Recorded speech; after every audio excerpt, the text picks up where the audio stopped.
اس یقین کی بنیاد پر میں نے اقدام کیا، فعل مجھ سے صادر ہوا، وہ فعل کامیاب ہو گیا، یعنی اس کے مقابل میں جو چیز تھی جو اس فعل کا ہدف بنی وہ منفعل ہو گئی، اس نے میرے تصرف کو قبول کر لیا۔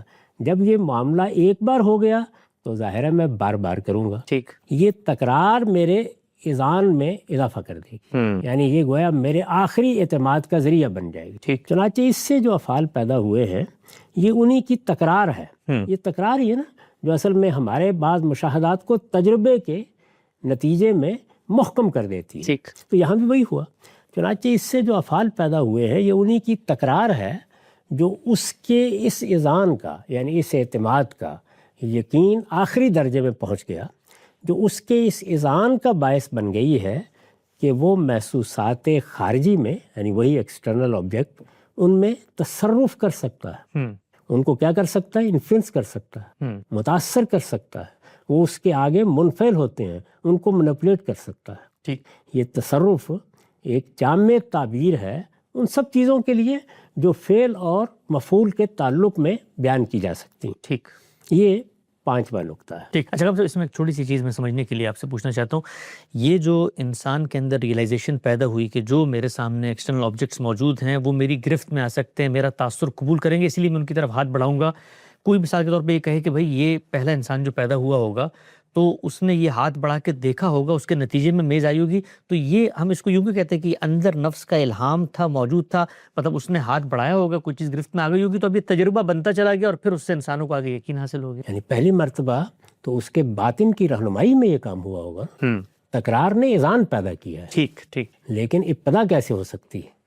ابتدا نہیں ہو سکتی اس کے بغیر۔ اگر آپ بچے کا مطالعہ کریں، بہت اچھی وہ بالکل اسی طریقے سے ابتدا کرتے ہیں، وہ خود ہاتھ بڑھاتا ہے سب سے یعنی پہلے مرحلے میں، بلکہ ہمیں روکنا پڑتا ہے اسے، ایگزیکٹلی، ہاں، یعنی ہمیں روکنا پڑتا ہے، وہ ایسی چیزوں کی طرف ہاتھ بڑھا دیتا ہے جو اسے نقصان پہنچا سکتی ہیں، چنانچہ روکنا پڑتا ہے۔ تو انسان کے باطن میں اس اقدام کے لیے گویا یوں سمجھ لیجئے کہ غیر معمولی محرک رکھ دیا گیا ہے، ورنہ وہ آگے بڑھے گا ہی نہیں۔ بالکل صحیح۔ وہ جب آگے بڑھتا ہے اور پھر بار بار تکرار کرتا ہے تو اعتماد پیدا ہونا شروع ہو جاتا ہے، یہاں تک کہ پھر وہ اذعان کے مرتبے تک پہنچ جاتا ہے۔ نقطہ واضح ہوا۔ اس کے بعد اب چھٹا نقطہ ہے۔ جی، اس چھٹے نقطے کو زیر بحث لانے سے پہلے میں ایک چیز کی طرف توجہ دلاؤں گا۔ جی، یہ آپ کو یاد ہوگا کہ ہم نے دوسرے نقطے میں ایک بات بیان کی تھی، وہ بات یہ تھی کہ نفس فرق و امتیاز کرتا ہے۔ جی، کن چیزوں میں کرتا ہے؟ حامل و محمول میں کرتا ہے، ذات اور اس کے عوارض میں کرتا ہے، یعنی یہ فرق و امتیاز ہی ہمارے علم کا ذریعہ بنتا ہے۔ ٹھیک۔ اس میں اب 2 لفظ ہیں جن کو اس نقطے پر بحث سے پہلے سمجھ لینا چاہیے، ایک مدرک اور دوسرے غیر مدرک۔ اچھا، مدرک کا مطلب ہے وہ چیزیں جو ہمارے لیے پرسیبل ہیں، جو ہمارے ادراک میں آ سکتی ہیں۔ ادراک میں آ سکتی ہیں یعنی ہمارے یہ حواس خمسہ یا ہمارے ظاہری حواس ان کو اپنی گرفت میں لے سکتے ہیں۔ ٹھیک۔ دوسرے وہ جو غیر مدرک ہیں، جو پرسیویبل نہیں ہیں لیکن وہ چیزیں ہیں۔ ٹھیک۔ اس کی آپ سادہ مثالیں لے لیجئے۔ اس بحث کی ابتدا یہاں سے ہوئی تھی کہ 2 ہی چیزیں ہمارے علم کا موضوع بنتی ہیں، نفس مادہ، ایک نفس اور دوسرے مادہ۔ انہی کو مثال بنا لیجئے۔ نفس کو دیکھیے تو نفس کا ہم شعور رکھتے ہیں، میں اپنے نفس کا غیر معمولی شعور ہے جس کی بنیاد پر زندگی بسر کر رہا ہوں، واضح، ٹھیک، لیکن نفس اپنی ذات کے لحاظ سے کبھی میرے ادراک میں نہیں آتا، پرسیویبل نہیں ہے، اپنی ذات کے لحاظ سے پرسیویبل نہیں ہے، یعنی ایسا نہیں ہے کہ میرے کانوں نے اس کی آواز سن لی ہے، میری آنکھوں نے اس کو دیکھ لیا ہے، وہ میرا مشاہدہ نہیں بنا، بالکل ٹھیک، تاہم میں اس کو جانتا ہوں، میں اس سے واقف ہوں، میں اس کا شعور رکھتا ہوں۔ یہ چیز میرے اندر کیسے پیدا ہوئی ہے؟ آثار سے، عوارض سے اور صفات سے، یعنی نفس کے آثار، نفس کی صفات ہیں جن کا میرے باطن میں ظہور ہو رہا ہے، ٹھیک، اور وہ ظہور اتنا غیر معمولی ہے کہ مجھے کبھی ادنا شبہ بھی نہیں ہوتا کہ میں اس ذات سے واقف نہیں ہوں، ٹھیک ہو گیا، درا حال ہے کہ وہ میرے لیے مدرک نہیں ہے، پرسیویبل نہیں ہے۔ اس کا مطلب کیا ہوا کہ نفس کو میں جانتا ہوں، نفس کے حقائق کو میں سمجھتا ہوں، لیکن نفس مدرک نہیں ہے، پرسیویبل نہیں ہے۔ اس کے مقابل میں آپ مادے پہ جائیے، اس لیے کہ جتنی اشیاء ہمارے گرد و پیش میں ہیں وہ سب مادے سے وجود پذیر ہوئی ہیں. ٹھیک. ہم ان کی ذات تک پہنچنا چاہتے ہیں، جمادات ہو، نباتات ہو، حیوانات ہو، ذات تک پہنچنا چاہتے ہیں. غور کر کے دیکھیے تو ذات کا شعور بالکل اسی طریقے سے یہاں بھی ہے، لیکن وہ ذات کبھی ہمارے ادراک میں نہیں آتی. وہ بھی نان پرسیویبل. ہم جو کچھ دیکھ رہے ہوتے ہیں وہ صفات اور عوارضی کا ظہور ہے. ٹھیک. چنانچہ پہلے دن سے جب انسان نے ان چیزوں پر غور کرنا شروع کیا ہے تو یہ چیز اس کے لیے مسئلہ بنی ہے. وہ اس ذات کو تلاش کرتے کرتے وہاں پہنچا ہے جس کو آپ اب ذرہ لا یتجزا یا ایٹم کہتے ہیں.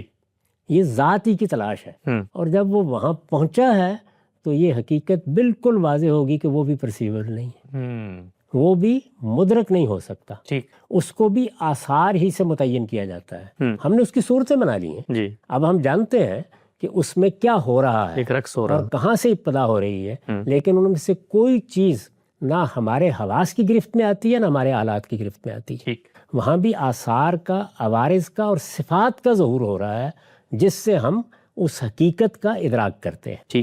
یہ بات واضح ہو گئی. یعنی نفس اور مادہ دونوں میں کسی جگہ بھی ذات پرسیویبل نہیں ہے، قابل ادراک نہیں ہے، لیکن اس کے ساتھ بہت سی چیزیں قابل ادراک ہیں. تمام عوارض قابل ادراک ہے، تمام صفات قابل ادراک ہے. دوسرے لفظوں میں کہیے تو نفس اور مادہ دونوں کی ذات کے تمام مظاہر قابل ادراک ہیں. تو اس سے واضح ہو گیا کہ جب ہم مدرک یا غیر مدرک یا پرسیویبل اور ان پرسیویبل کے لفظ استعمال کرتے ہیں تو اس سے کیا مراد ہے، کیا مسئلہ پیدا ہوتا ہے. اس کو سمجھ لینے کے بعد اب یہ سوال ہے کہ وہاں تو ہم نے یعنی دوسرے نقطے میں یہ بیان کیا تھا کہ نفس ذات اور اس کے عوارض کو الگ الگ کر لیتا ہے. جی ہاں. یہ ذات اور اس کے عوارض ہی کو الگ الگ کرنا ہے. بالکل ٹھیک. یعنی وہ عوارض کو دیکھ رہا تھا لیکن اس نے ذات کو پہچان لیا ہے، اور اب وہ ذات کو اور عوارض کو الگ الگ سمجھتا بھی ہے اور مانتا بھی ہے، اگرچہ اس کی ذات اس کی گرفت میں نہیں آتی. وہ اس کے لیے قابل ادراک نہیں ہے. اس نقطے میں اب ہم یہ سمجھیں گے کہ وہ نہ صرف یہ کہ ذات اور عوارض کو الگ کر لیتا ہے بلکہ ایک ذات کو دوسری ذات سے بھی الگ کر لیتا ہے. اچھا. یعنی آپ دیکھیے کہ اگرچہ وہ چیز پرسیویبل نہیں ہے، وہ اس کے ادراک میں نہیں آتی، لیکن اس کے باوصف وہ ایک ذات اور دوسری ذات میں کبھی خلط مبس پیدا نہیں کرتا، کبھی التباس میں مبتلا نہیں ہوتا. اس کو اب سمجھنا اور سمجھانا ہے. چنانچہ میں نے لکھا ہے جو چیزیں نفس کے مماثل نہیں ہیں وہ ان میں اور اپنی ذات میں یعنی ان کی ذات میں اور اپنی ذات میں فرق کر سکتا ہے. ٹھیک. یعنی پہلی چیز کیا تھی کہ وہ ذات اور اس کے عوارض میں فرق کرتا ہے. یہاں یہ ہے کہ وہ میری ذات میں اور کرسی کی ذات میں، میری ذات میں اور بیل کی ذات میں، ان میں بھی فرق کر سکتا ہے. جو چیزیں نفس کے مماثل نہیں ہیں وہ ان میں اور اپنی ذات میں فرق کر سکتا ہے. اس کے معنی یہ ہے کہ وہ مدرک اور غیر مدرک میں امتیاز کی صلاحیت رکھتا ہے. ٹھیک. بالکل واضح. یہ بات واضح ہو گئی. بالکل واضح. یعنی اس میں یہ صلاحیت موجود ہے کہ صرف یہ نہیں کہ میری آنکھ نے اس میز کو الگ دیکھا اور کرسی کو الگ دیکھا ہے، یہ تو پرسیویبل ہے، ان میں فرق و امتیاز ایک واضح چیز ہے. نہیں، وہ ذات اور ذات میں بھی فرق کر سکتا ہے جو اصلاً غیر مدرک ہے، ان پرسیویبل ہے. بالکل واضح. چنانچہ وہ دیکھتا ہے کہ اس کی صفات سے الگ، اب یہ کہ وہ کیسے فرق کرتا ہے، چنانچہ وہ دیکھتا ہے کہ اس کی صفات سے الگ کچھ ایسی صفات بھی ہیں جو اس کے ادراک میں آتی ہیں مگر وہ ان کا حامل نہیں ہے. بالکل ٹھیک. صفات تو اس کے ادراک میں آتی ہیں، وہ مدرک ہے، ان کو وہ پرسیو کرتا ہے، روشنی کو وہ دیکھ رہا ہے. اس وجہ سے صفات کو وہ مادے کے مظاہر میں بھی دیکھ رہا ہے، وہ نفس کے مظاہر میں بھی دیکھ رہا ہے. بالکل ٹھیک. یعنی میں جب آپ کو دیکھتا ہوں تو نفس کے مظاہر کو دیکھتا ہوں، جب میں ایک میز کرسی کو دیکھتا ہوں تو آفتاب کو دیکھتا ہوں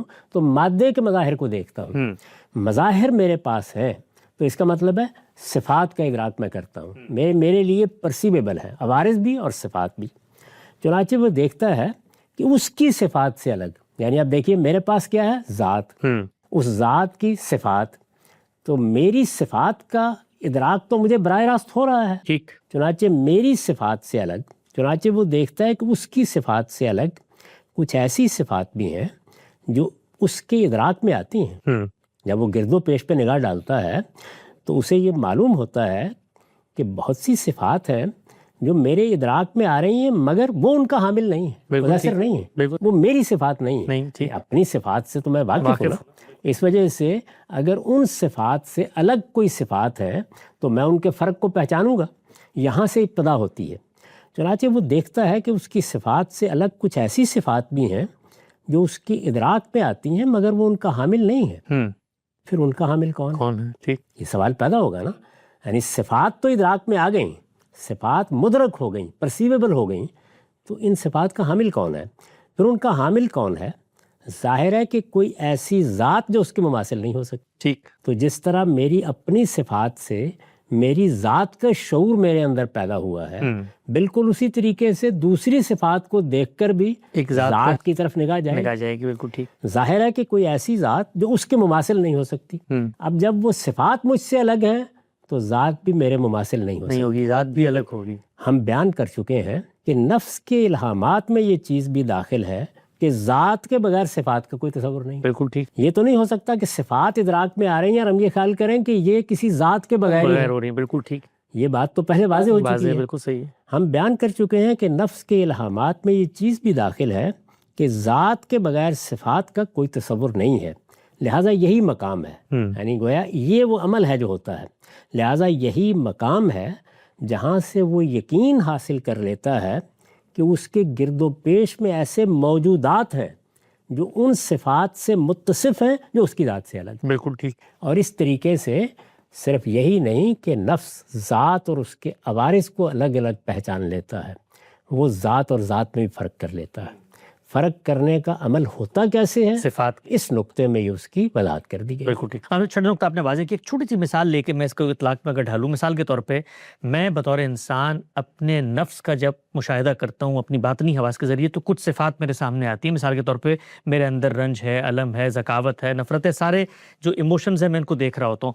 میں جانور کو دیکھتا ہوں تو کچھ اس کی صفات میرے سامنے آتی ہے، جیسے وحشت ہے، درندگی ہے.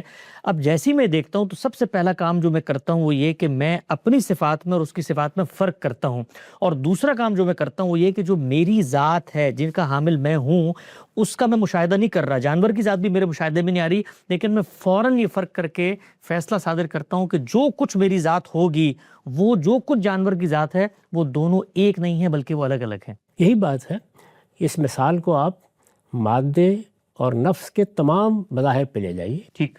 یعنی ہمارے گرد و پیش میں جو کچھ ہے وہ نفس اور مادے کے مظاہر ہیں. بالکل صحیح. ایک ایک چیز پر اطلاق کر کے دیکھیں گے تو جو یہاں طریقہ بیان کیا گیا ہے آپ اسی کو روب عمل پائیں گے. یعنی بالکل ایسے ہی ہو رہا ہے. صفات کا ادراک ہوتا ہے، صفات میں فرق واضح ہوتا ہے، حامل کی تلاش ہوتی ہے، حامل کوئی ذات ہی ہو سکتی ہے، چنانچہ ہم ان موجودات کا علم حاصل کر لیتے ہیں. نقطہ بالکل واضح ہوا. آگے بڑھاتے ہیں. ہم سب بتائیے گا کہ ساتواں اور آخری نقطہ اس پورے باب میں کیا ہے؟ ہمارا یہ ادراک علم کیسے بنتا ہے؟ اس کے بعد اب ساتواں اور آخری نقطہ جی میں نے لکھا ہے خیر و شر کا امتیاز بھی من جملہ الہامات نفس ہے. ٹھیک. یعنی جس طریقے سے یہ چیزیں جو ہم نے اوپر بیان کی ہیں یہ اسی الہام کا نتیجہ ہے. یہ یقین میرے اندر بدیت ہے. میں نے جب ایک میز اور کرسی میں بھی فرق کیا ہے تو یہ فرق اپنی حقیقت کے لحاظ سے میرے اندر الہام کر دیا گیا تھا. یہ اس کا اطلاق ہے، پھر اس کے نام رکھ دیے گئے ہیں. اسی طرح کی نوعیت خیر و شر کی ہے. یعنی بھلائی اور برائی، بر و اسم، ٹھیک، گناہ اور ثواب، اچھی بات اور بری بات. خیر و شر کا امتیاز بھی من جملہ الہامات نفس ہے. یعنی یہ بھی میرے اندر بدیت ہے. یہ چیز اچھی ہے، یہ بری ہے، اس کا حکم میرے اندر موجود ہے. اشیاء باہر ہے اور اس حکم کے لگانے میں غلطی بھی کرتا ہوں، لیکن یہ حکم علم کی حیثیت سے میرے اندر الہام کر دیا گیا ہے.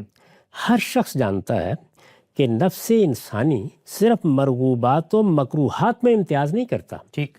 یعنی یہ بات کہ فلاں چیز کی مجھے رغبت ہے اور فلاں چیز کو میں ناپسند کرتا ہوں.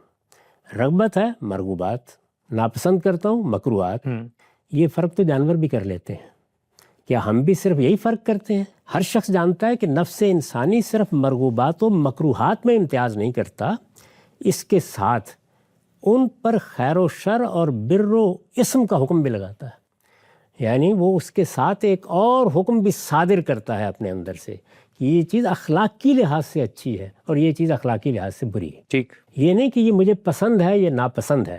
اگر پسند اور ناپسند کا معاملہ ہو تو اس کو آپ حیوانی جبلت سے بھی تعبیر کر سکتے ہیں، لیکن یہ اس سے آگے بڑھ کر ایک حکم ہے، اور وہ کیا ہے؟ خیر و شر اور بر و اسم کا حکم، اچھائی اور برائی کا حکم۔